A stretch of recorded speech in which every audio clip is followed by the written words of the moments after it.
अगर आप भी लेना चाहते हैं देश दुनिया की तमाम जानकारी तो आज ही सब्सक्राइब करें हमारे चैनल को। साथ ही नीचे दिए बेल आइकन को जरूर दबाएं ताकि हर अपडेट आप तक पहुंच सके। नमस्कार फॉर सचिन स्टार्टअप पर आप सभी का स्वागत है। राजस्थान में कांग्रेस को आगे क्या कदम उठाना है, पार्टी इस बारे में तय नहीं कर पा रही है। दरअसल कांग्रेस के जो प्रदेश प्रभारी हैं, पार्टी महासचिव हैं अविनाश पांडे, वो अब भी कह रहे हैं कि सचिन पायलट के लिए दरवाजे पार्टी के खुले हुए हैं। लेकिन अशोक गहलोत देखिए वो क्या कर रहे हैं, वो सचिन पायलट समेत उनके सारे समर्थक विधायकों के लिए राजस्थान विधानसभा के दरवाजे बंद कर देना चाहते हैं। दरअसल कांग्रेस विधायक दल के जो मुख्य सचेतक हैं महेश जोशी, उन्होंने विधानसभा अध्यक्ष सीपी जोशी को आग्रह किया, एक अर्जी दी कि जो विधायक सचिन पायलट समेत जो विधायक दल की बैठक में शामिल नहीं हुए उन्हें विधानसभा की सदस्यता से अयोग्य करार दिया जाए। इसी अर्जी को आधार बनाते हुए विधानसभा अध्यक्ष ने सचिन पायलट समेत 19 विधायकों को कारण बताओ नोटिस जारी कर दिया है और ये जो नोटिस हैं ये कुछ विधायकों के घरों के बाहर भी चिपकाए गए हैं। अब इस नोटिस का जवाब 2 दिन के अंदर देना है। सचिन पायलट का ये कहना है इस मुद्दे पर कि जो पार्टी का व्हिप है वो विधानसभा के अंदर लागू होता है, मुख्यमंत्री के घर पर नहीं। और ये इस नोटिस का और क्या जवाब दिया जाए, इसके लिए सचिन पायलट अपने समर्थक विधायकों के साथ कानूनी सलाह मशविरा कर रहे हैं। अब जो भी जवाब देंगे उस पर विधानसभा अध्यक्ष क्या निर्णय लेंगे, लेकिन अक्सर ऐसा देखा गया है कि जो सत्तारूढ़ दल चाहता है वो करा पाने में सफल हो जाता है। हालांकि विधानसभा अध्यक्ष के जो निर्णय होते हैं उनको अदालत में भी चुनौती दी जाती है और इस तरीके का जो क्रम जारी रहता है। और अगर हम देखें इन सारे विषयों पर, अगर राजस्थान विधानसभा का अगर आपको गणित समझाएं तो आपका जो माहौल है वो ये है कि राजस्थान में एक चीज साफ हो गई कि सचिन पायलट के साथ कितने विधायक हैं, 19 विधायक हैं। राजस्थान में जो कांग्रेस की विधानसभा में स्थिति है वो ये है कि राजस्थान में कांग्रेस ने 100 सीटों पर विधानसभा चुनाव में सीट जीती थी, एक उसको बाद में मिली थी, 6 उन्होंने बसपा के जो विधायक हैं उनको अपनी पार्टी में शामिल कराया था।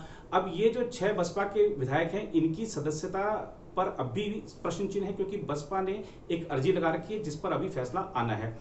और ये जो 101 की अगर हम माने या अब अगर बसपा को भी अगर इसमें शामिल कर लें, बसपा के जो कांग्रेस में शामिल होते हैं, अगर 107 का जो आंकड़ा है अभी कांग्रेस के पास विधानसभा में, उस 107 में ये 19 चले गए हैं, तो 19 के बाद जो बहुमत की जो संख्या है, बहुमत का जो नंबर है विधानसभा में 101, उससे अशोक गहलोत बहुत पीछे हो गए हैं, 88 हो गई है।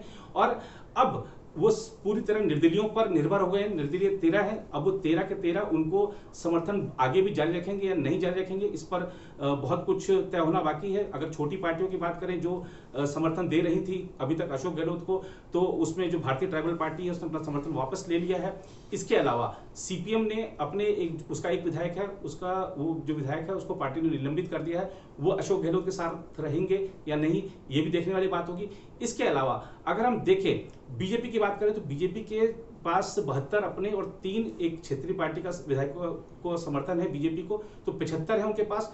क्या जो निर्दलीय हैं 13 वो बीजेपी को सपोर्ट करेंगे?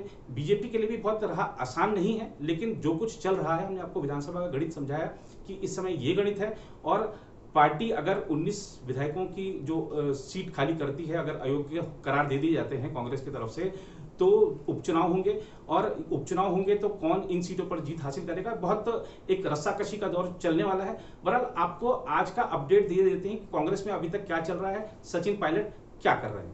कांग्रेस महासचिव और राजस्थान के प्रभारी अविनाश पांडे ने बुधवार को कहा कि अगर प्रदेश के पूर्व उप मुख्यमंत्री सचिन पायलट अपनी गलतियों के लिए माफ़ी मांग लें तो बात बन सकती है, लेकिन हर चीज़ की समय सीमा होती है।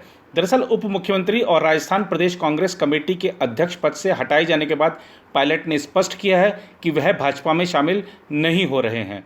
सचिन पायलट के बयान के बारे में पूछे जाने पर अविनाश पांडे ने कहा, भगवान उनको सद्बुद्धि दे। जिस पार्टी ने उनको पाला पोसा और बड़ा किया वह उनसे एक जिम्मेदार नेता होने की अपेक्षा करती है, उनको मेरा यही संदेश है।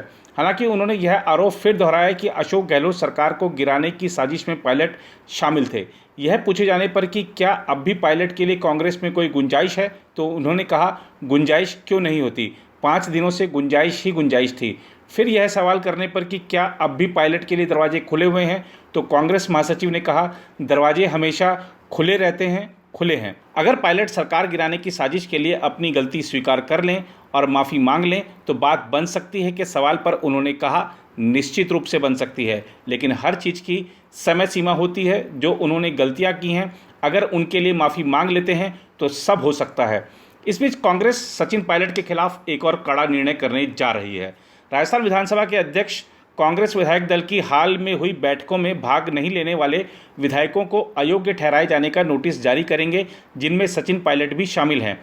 कांग्रेस के प्रदेश प्रभारी अविनाश पांडे ने यह जानकारी देते हुए कहा, सचिन पायलट सहित उन सभी विधायकों को अयोग्य ठहराए जाने के नोटिस जारी किए जाएंगे जो पार्टी की विधायक दल की बैठक में शामिल नहीं हुए। ये नोटिस विधानसभा अध्यक्ष के जरिए जारी किए जाएंगे। अविनाश पांडे ने कहा कि पार्टी ने विधानसभा अध्यक्ष को इन विधायकों की बर्खास्तगी की याचिका दी है और उन्हें अयोग्य ठहराए जाने के नोटिस जारी किए जाएंगे। विधायकों के जवाब मिलने के बाद इस बारे में कोई भी फैसला विधानसभा अध्यक्ष करेंगे। गौरतलब है कि राजस्थान के उप मुख्यमंत्री और प्रदेश कांग्रेस कमेटी के अध्यक्ष पद से हटाए जाने के बाद सचिन पायलट ने बुधवार को कहा कि वह भाजपा में शामिल नहीं हो रहे हैं। सचिन पायलट ने एक समाचार एजेंसी के साथ विशेष बातचीत में यह भी कहा कि उन्होंने कांग्रेस को राजस्थान की सत्ता में वापस लाने के लिए बहुत मेहनत की थी। यह पूछे जाने पर कि क्या वह भाजपा में शामिल हो रहे हैं तो उन्होंने कहा, मैं भाजपा में शामिल नहीं हो रहा हूं। सचिन पायलट का कहना था कि राजस्थान के कुछ नेता इन अफवाहों को हवा दे रहे हैं कि मैं भाजपा में शामिल होने जा रहा हूं, जबकि यह सच नहीं है। दोनों प्रमुख पदों से हटाए जाने के बाद सचिन पायलट ने पहली बार सार्वजनिक रूप से इतनी विस्तृत टिप्पणी की है। माना जा रहा है कि वह जल्द ही अपने अगले कदम के बारे में कोई निर्णय करेंगे। बहरहाल राजस्थान के मामले में जो बीजेपी है फूंक फूंक कर कदम आगे रख रही है। बीजेपी को पता है कि अपनी तरफ से कोई आतुरता दिखाने का नुकसान उठाना पड़ सकता है, इसलिए बीजेपी मानकर चल रही है कि गेंद अभी उसके पाले में नहीं है। देखो और इंतजार करो कि नीति इस समय बीजेपी कैंप में बनी हुई है।